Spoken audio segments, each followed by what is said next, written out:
Mon mari allait à la banque tous les mardis à 14 heures précises. Pendant nos 38 ans de mariage, qu'il pleuve ou qu'il vente, qu'il soit malade ou en bonne santé, il ne manquait jamais ce rendez-vous. Quand je lui demandais pourquoi, il m'embrassait sur le front et me répondait toujours la même chose, juste pour assurer notre avenir, Maggie. Je le croyais. Pourquoi ne l'aurais-je pas cru? Bob était comptable. Les chiffres étaient son langage, l'organisation, sa religion. Nos factures étaient toujours payées à temps. Nos impôts déclarés en avance. Nos comptes de retraite, m'assurait-il, étaient solides. Le jour de sa mort, j'étais à l'épicerie en train de choisir des avocats. David, mon fils, m'a appelé avec une voix que je ne lui avais jamais entendue auparavant. Plate, prudente, comme s'il avait peur que les mots eux-mêmes puissent me briser. Maman, tu dois venir à l'hôpital. Papa s'est effondré au travail. Quand je suis arrivé, Bob était déjà parti. Crise cardiaque massive. Le médecin a dit qu'il n'avait probablement pas beaucoup souffert. Rapide, net, comme Bob l'aurait voulu s'il avait eu le choix. Je n'ai pas pleuré à l'enterrement. Tout le monde a supposé que j'étais en état de choc, que le chagrin ne m'avait pas encore frappé. Mais la vérité était plus simple et plus étrange. J'ai ressenti du soulagement. Pas parce que je le détestais. Ce n'était pas le cas. Mais quelque part au fond de moi, sous le choc, l'épuisement et les plats que les gens n'arrêtaient pas d'apporter, j'avais l'impression de pouvoir enfin respirer. Je ne savais juste pas encore pourquoi. 3 jours après l'enterrement, une lettre est arrivée. Enveloppe blanche unie, pas d'adresse de retour, mon nom tapé sur le devant. À l'intérieur se trouvait une seule feuille de papier de la First National Bank. Chère Madame Thompson, nous tenons à vous exprimer nos condoléances concernant le décès de votre mari.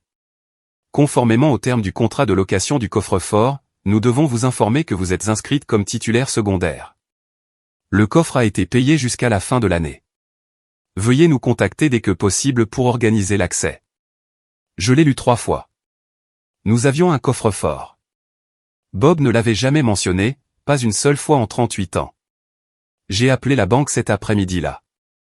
La femme au téléphone était polie, professionnelle. Oui, le coffre était enregistré au nom de Robert Thompson avec Margaret Thompson comme co-titulaire. Oui, je pouvais y accéder. Est-ce que jeudi à 10 heures conviendrait? Jeudi, dans 2 jours. Je les ai passés à errer dans la maison comme un fantôme, ouvrant les tiroirs que Bob avait organisés, regardant les dossiers qu'il avait étiquetés de son écriture précise. Tout semblait normal, trop normal, comme un décor de théâtre conçu pour ressembler exactement à une vie. David est passé mercredi soir. Il avait l'air fatigué, sa cravate desserrée, les yeux cernés de rouge. La mort de son père l'avait durement touché. Maman, dit-il en s'asseyant sur la chaise de cuisine où Bob avait l'habitude de s'asseoir. Nous devons parler des finances de papa. J'ai examiné ses dossiers de bureau, et il y a des choses qui ne collent pas, mon estomac s'est noué. Quel genre de choses? Il a sorti un dossier. À l'intérieur se trouvaient des relevés bancaires, des rapports d'investissement, des documents que je n'avais jamais vus. Savais-tu que papa avait 3 comptes chèques différents? 3. Non, nous n'avons que le compte joint. Avion, maman. Au passé. Il a pointé une colonne de chiffres. Ce compte, il est vide depuis 6 mois. Celui-ci a été fermé l'année dernière. Et celui-là, il tapota un 3e relevé, à un solde de $43. La pièce a légèrement basculé. Ce n'est pas possible. Notre compte de retraite à lui seul devrait avoir plus de $400 000. Le visage de David m'a tout dit avant même ces mots. Maman, je ne le trouve pas. Rien de tout ça. Cette nuit-là, je n'ai pas dormi. J'étais allongé dans le lit que Bob et moi avions partagé pendant des décennies, fixant le plafond, mon esprit parcourant les souvenirs, les visites à la banque du mardi, son insistance à gérer toutes les finances. La façon dont il me tapotait la main en disant « Ne t'inquiète pas pour les histoires d'argent ennuyeuses, Maggie. Je m'en occupe. » Il s'en était occupé. C'est certain. Jeudi matin est arrivé, froid et gris. Je me suis habillé avec soin, choisissant un blazer bleu marine et un pantalon. Une armure, pas des vêtements de deuil. David a proposé de venir avec moi, mais j'ai refusé. Quoi qu'il y ait dans ce coffre, je devais le voir d'abord seul. La banque était un bâtiment moderne, tout en verre et en acier. La directrice, une femme d'une cinquantaine d'années nommée Patricia, m'a accueilli à l'entrée. Son sourire était compatissant, professionnel. Madame Thompson, je suis sincèrement désolé pour votre perte. Votre mari était un client précieux depuis de nombreuses années. Elle m'a conduite dans un couloir jusqu'à la chambre forte. Les coffres forts tapissaient les murs comme des dents de métal. Elle a utilisé 2 clés, la sienne et celle qu'elle m'avait donnée pour ouvrir le coffre 847. Je vous laisse seul, dit-elle en désignant une petite pièce avec une table et une chaise. Le coffre était plus lourd que je ne l'imaginais. Je l'ai porté jusqu'à la table, l'ai posé, et pendant un long moment, je l'ai simplement regardé. Du métal ordinaire, des secrets verrouillés, le résumé d'un mariage que je pensais comprendre. Je l'ai ouvert. À l'intérieur, il y avait des dossiers, beaucoup de dossiers. Le premier que j'ai sorti était étiqueté « Investissement, réel ». Mes mains tremblaient en l'ouvrant. Page après page de pertes, de mauvais investissements, d'actions qui avaient échoué, d'entreprises risquées qui s'étaient effondrées, des centaines de milliers de dollars envolés. Mais ce n'étaient pas des comptes que je reconnaissais. Ils portaient le nom de Bob, uniquement son nom. Le deuxième dossier était pire. Prêt sur valeur domiciliaire. 3 d'entre eux contractés sur notre maison, notre foyer, l'endroit où j'avais élevé mes enfants, planté des rosiers et peint la cuisine de 3 couleurs différentes au fil des ans. Dette totale, 270 000 $.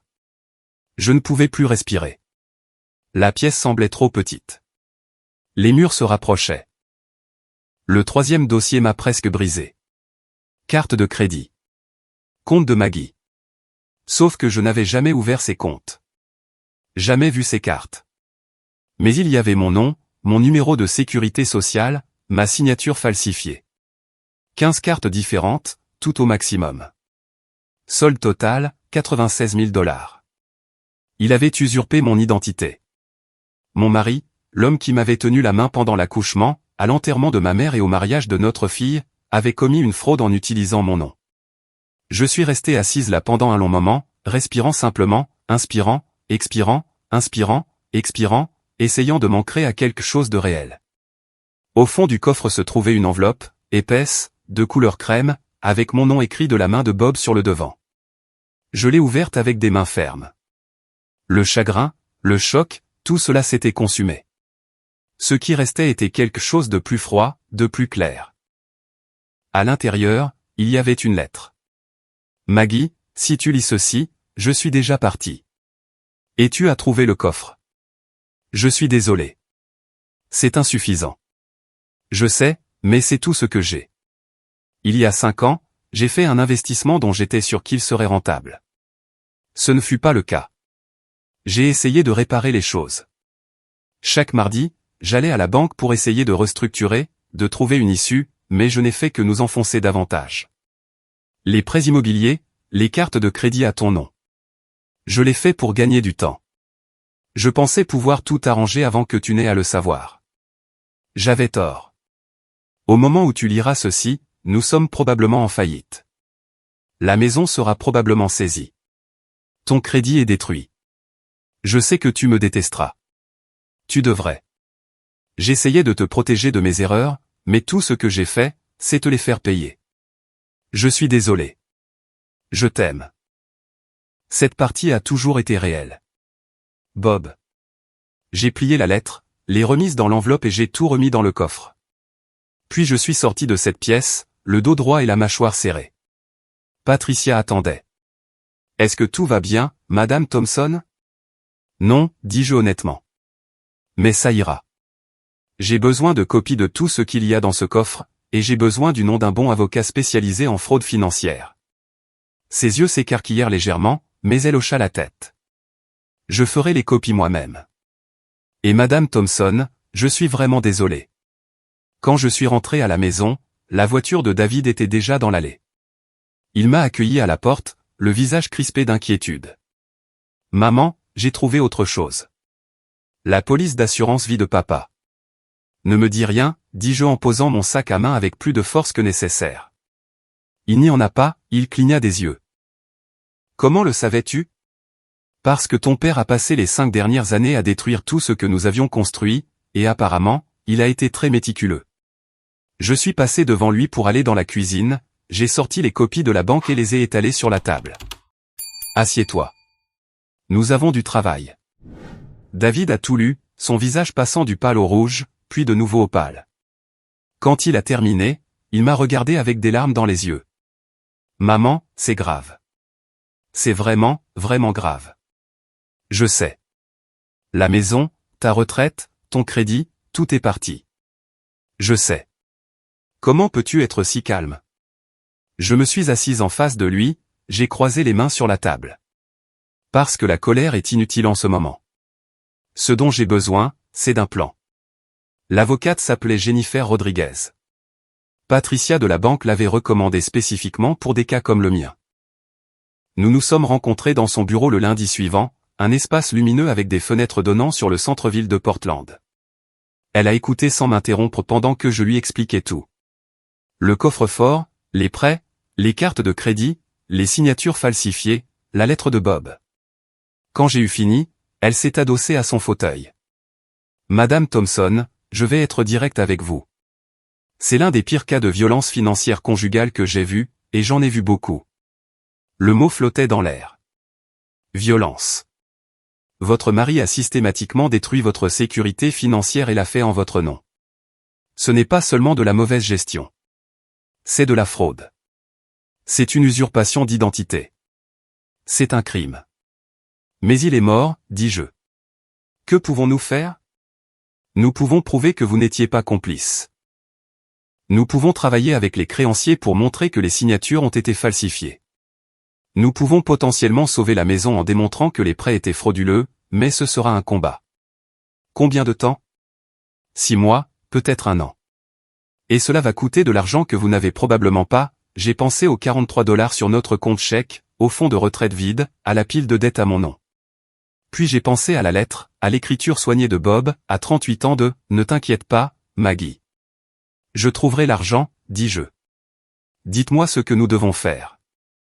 Ce soir-là, Emily a appelé. Ma fille avait toujours été plus proche de son père que de moi. Quand je lui ai raconté ce que j'avais trouvé, le silence à l'autre bout du fil s'est étiré si longtemps que j'ai cru qu'elle avait raccroché. « Maman, dit-elle finalement, d'une petite voix. Es-tu sûre? Peut-être qu'il y a une explication. J'ai les documents, Emily. J'ai sa lettre où il l'admet. Mais papa ne ferait pas ça. Il t'aimait. Il nous aimait. C'est vrai, dis-je. Et il a aussi usurpé mon identité et détruit notre avenir financier. Les deux choses peuvent être vraies. Elle a raccroché peu de temps après. David m'a appelé 1 heure plus tard pour me dire qu'Emily l'avait appelé en pleurant, insistant sur le fait que j'avais tort, que je parlais en mal de papa, que le chagrin me rendait irrationnel. Elle finira par comprendre, a dit David. Donne-lui du temps. Mais je n'en étais pas sûr, car j'avais déjà vu cela dans d'autres contextes, avec d'autres familles. La personne qui refuse de croire, celle qui a besoin que le mensonge soit vrai parce que la vérité briserait quelque chose de fondamental en elle. Les semaines suivantes furent un tourbillon de paperasse, d'appels téléphoniques et de réunions. Jennifer a déposé des rapports auprès des agences de crédit, a contacté les sociétés de cartes de crédit, a rassemblé des preuves des signatures falsifiées. Nous avons engagé un expert en graphologie qui a confirmé ce que je savais déjà. Je n'avais pas signé ces demandes. David s'est jeté à corps perdu pour m'aider. Il organisait les dossiers, créait des feuilles de calcul, assistait aux réunions. Un soir, alors que nous étions assis à la table de la cuisine à examiner une autre pile de documents, il m'a regardé. « Maman, je dois te dire quelque chose. » J'ai posé mon stylo. « D'accord. Il y a quelques années, papa m'a demandé d'investir dans quelque chose avec lui, une start-up technologique. Il disait que c'était une affaire sûre, que nous ferions fortune. J'avais $50 000 d'économie pour les études des enfants. Il voulait que j'investisse tout. Mon cœur s'est serré. David, s'il te plaît, dis-moi que tu ne l'as pas fait. J'ai failli. Mais Sarah, sa femme, n'avait pas confiance. Elle a dit que si c'était une affaire si sûre, pourquoi papa avait-il besoin de notre argent? Nous nous sommes disputés à ce sujet. J'étais tellement en colère contre elle, mais elle a tenu bon. J'ai dit non à papa.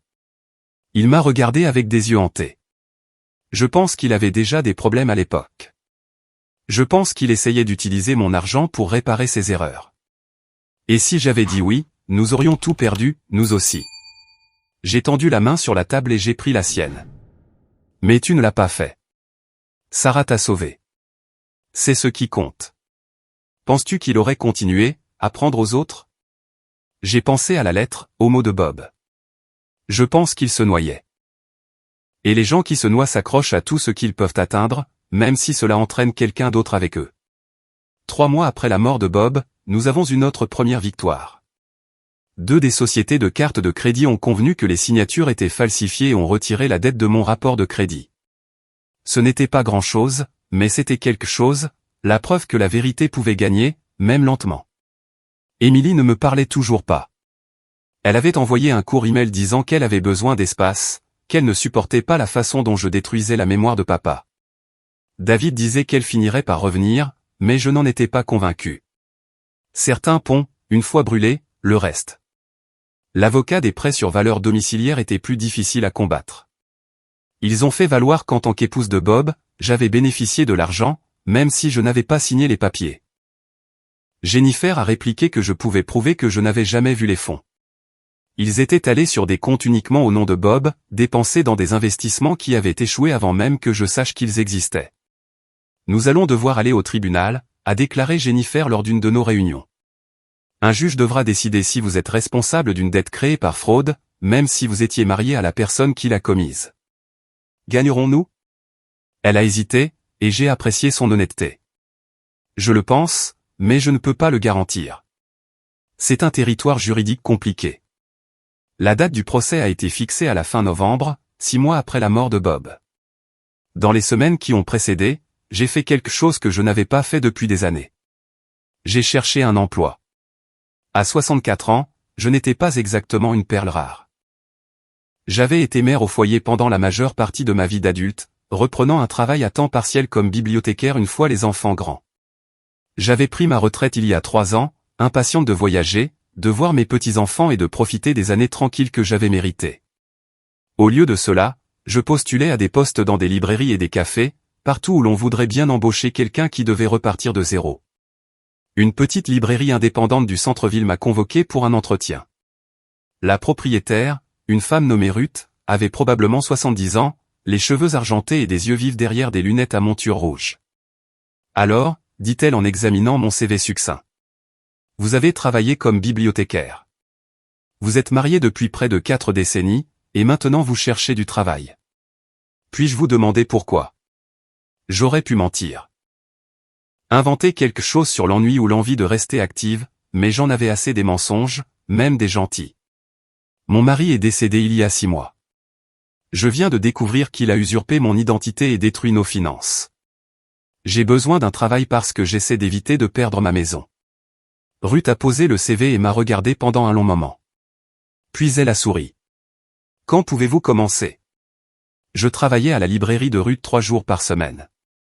La paie n'était pas énorme, mais c'était quelque chose. Plus important encore, cela me donnait un endroit où aller, un but qui n'était pas seulement la survie.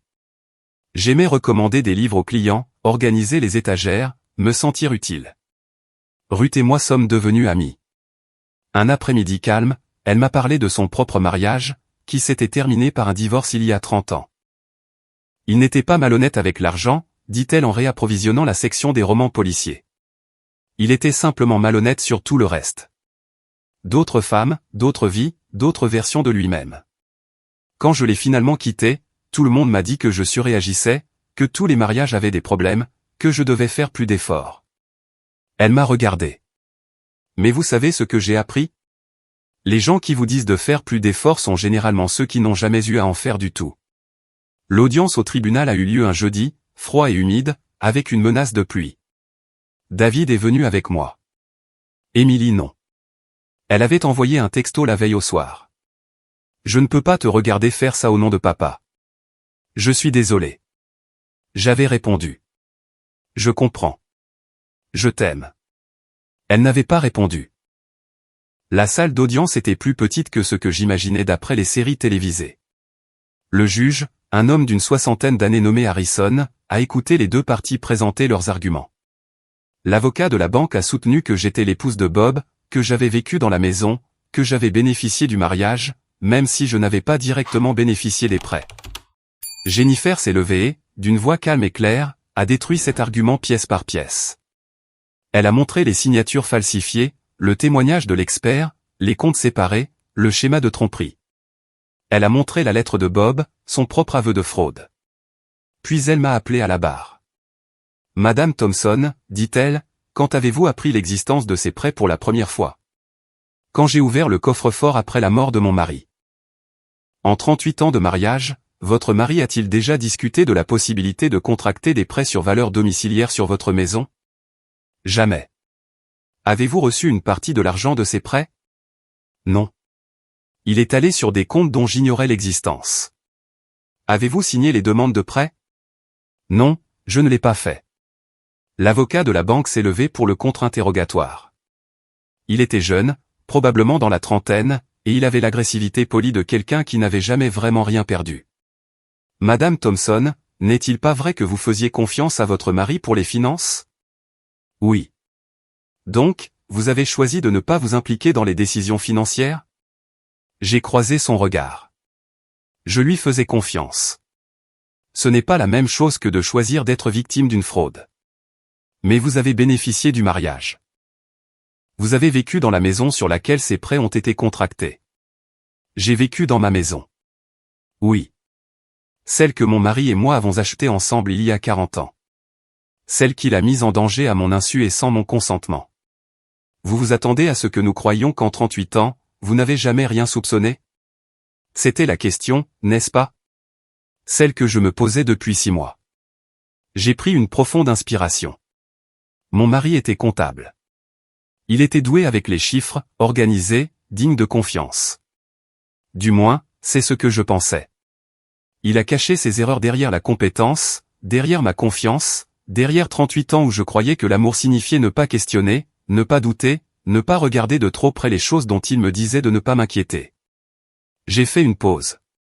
Ai-je été naïve ? Probablement. Mais la naïveté n'est pas un consentement à la fraude.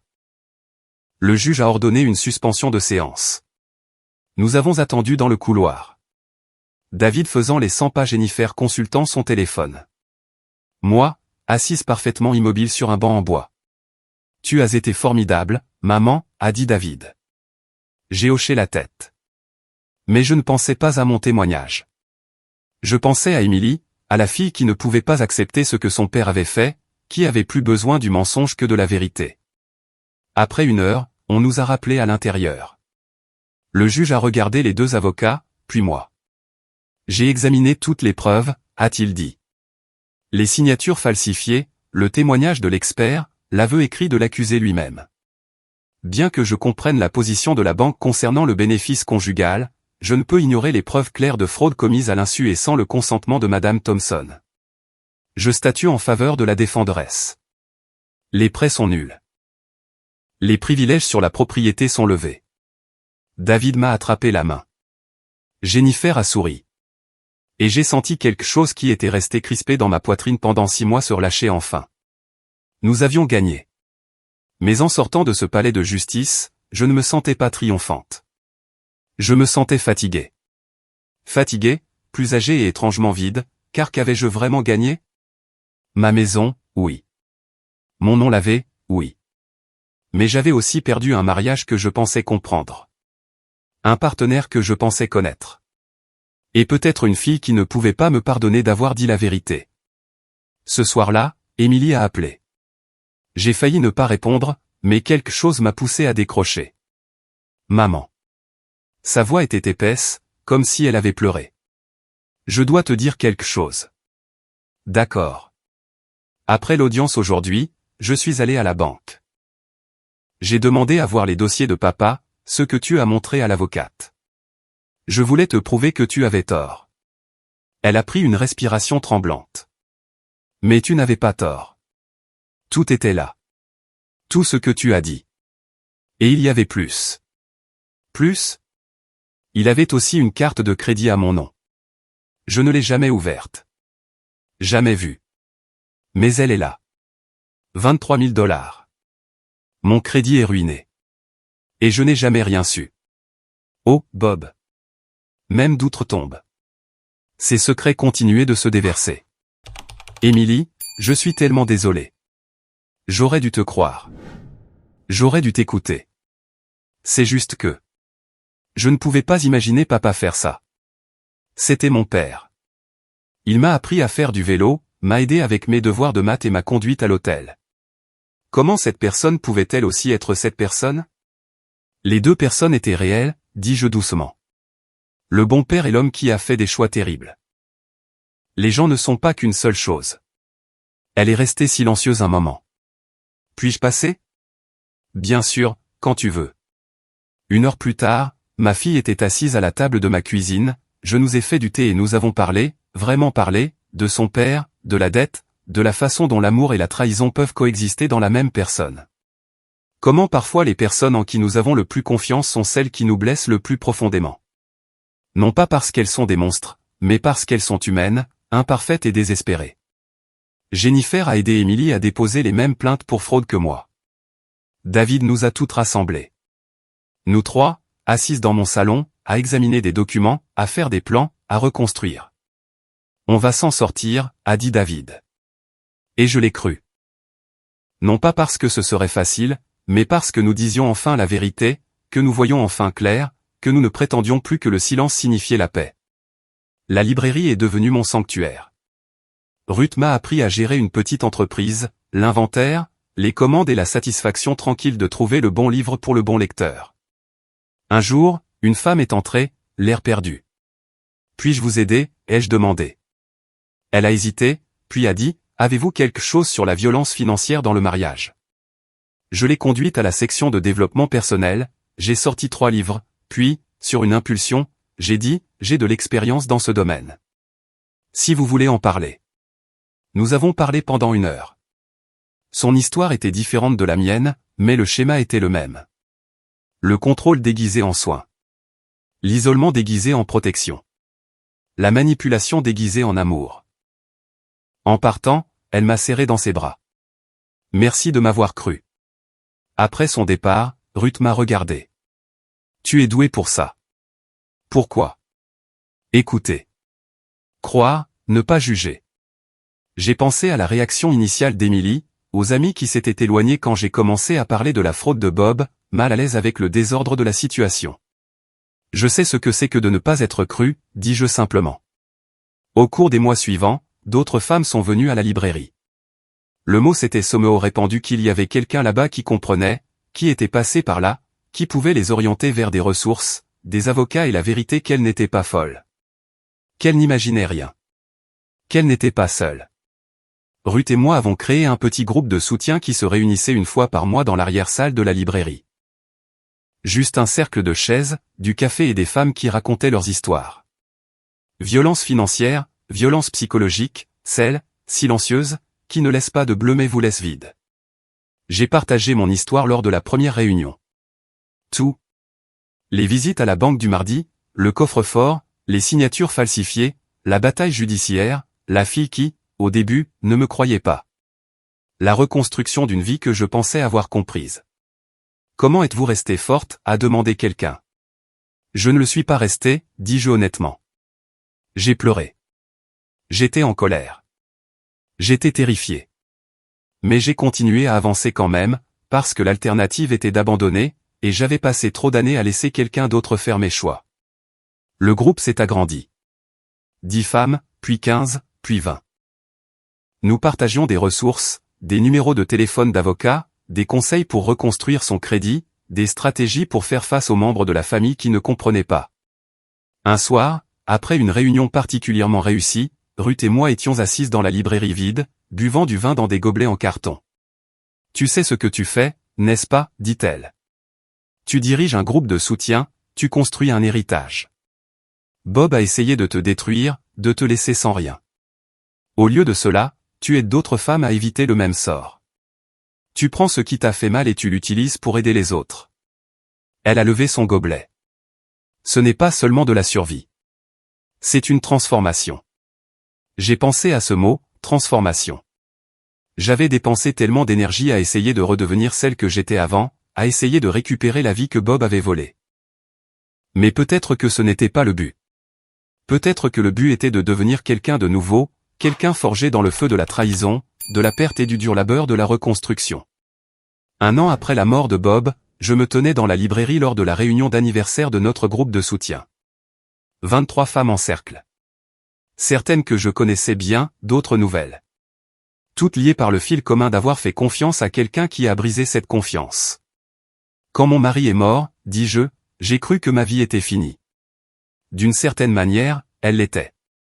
La vie que je pensais avoir, le mariage auquel je croyais, l'avenir que j'avais prévu, tout cela est mort avec lui. Mais quelque chose d'autre est né. Pas immédiatement, pas facilement, mais progressivement. J'ai regardé autour du cercle. Ce qu'il m'a fait était mal. Légalement, moralement, éthiquement mal. Et je ne prétendrai pas le contraire. Mais ce que j'ai fait ensuite, c'était mon choix. J'aurais pu rester en colère, rester une victime, rester coincé dans la trahison. Au lieu de cela, j'ai choisi d'avancer, de reconstruire, d'aider les autres, de transformer la douleur en but. Après la réunion, une jeune femme s'est approchée de moi. Elle ne devait pas avoir plus de 35 ans, les yeux rouges d'avoir pleuré. Mon mari gère tout notre argent, dit-elle. Il dit que je ne suis pas doué avec les chiffres, que je devrais juste le laisser s'en occuper. Mais quelque chose ne va pas. Je ne sais pas quoi, juste quelque chose qui cloche. Je lui ai pris les mains. Faites confiance à ce sentiment. Posez des questions.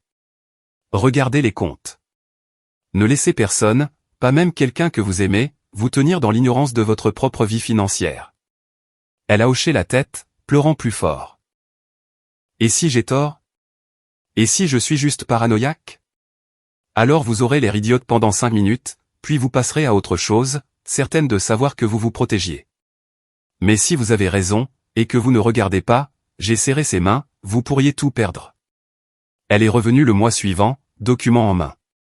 Son mari avait pris de l'argent de leur compte joint pour le placer dans des investissements en crypto-monnaies dont il jurait qu'il les rendrait riches.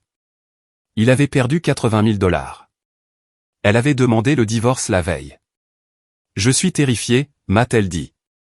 Mais je suis aussi libre. Je savais exactement ce qu'elle voulait dire. Le crédit d'Emily a finalement été rétabli, tout comme le mien. David a investi les 50 000 $ qu'il avait économisés à l'époque où Bob avait essayé de l'impliquer dans la start-up ratée dans un fonds d'études pour ses enfants, bien verrouillé où personne d'autre ne pouvait y toucher. Et moi, j'ai continué à travailler à la librairie, à diriger le groupe de soutien, à avancer. Le jour de ce qui aurait été mon 39e anniversaire de mariage, je suis allé à la banque, pas la First National où se trouvait le coffre-fort, une autre banque, où Bob n'était jamais entré. J'ai ouvert un compte à mon nom seul, juste mon nom, et j'y ai déposé mon salaire de la librairie, modeste, mais le mien. Le caissier m'a souri. A-t-il autre chose que je puisse faire pour vous aujourd'hui, Madame Thompson? En fait, dis-je, j'aimerais changer mon nom sur le compte. Pas Thompson, mon nom de jeune fille. Margaret Sullivan. Parce que c'est qui j'étais avant Bob, avant le mariage, avant les 38 ans de confiance qui se sont transformés en cendres. Et c'est qui j'allais être à l'avenir. Non pas en effaçant le passé, mais en récupérant les parties de moi-même que j'avais mises de côté. Je suis sorti de cette banque la tête hautée, pour la première fois en 1 an, j'ai eu l'impression de savoir exactement qui j'étais. Si vous lisez ceci, si quoi que ce soit de tout cela vous semble familier, les portes closes, les secrets, le sentiment que quelque chose ne va pas mais que vous ne pouvez pas vraiment le nommer, faites-vous confiance. Posez des questions. Regardez les documents. Ne laissez personne vous dire que l'amour signifie une confiance aveugle, car ce n'est pas le cas. L'amour signifie partenariat, transparence, respect. Et si vous découvrez que vous avez été trahi, si vous ouvrez ce coffre-fort et que votre monde s'écroule, souvenez-vous de ceci, vous êtes plus forte que vous ne le pensez. La personne qui a essayé de vous effacer n'a pas réussi. Vous êtes toujours là. Et cela signifie que vous pouvez reconstruire. Je l'ai fait et vous le pouvez aussi.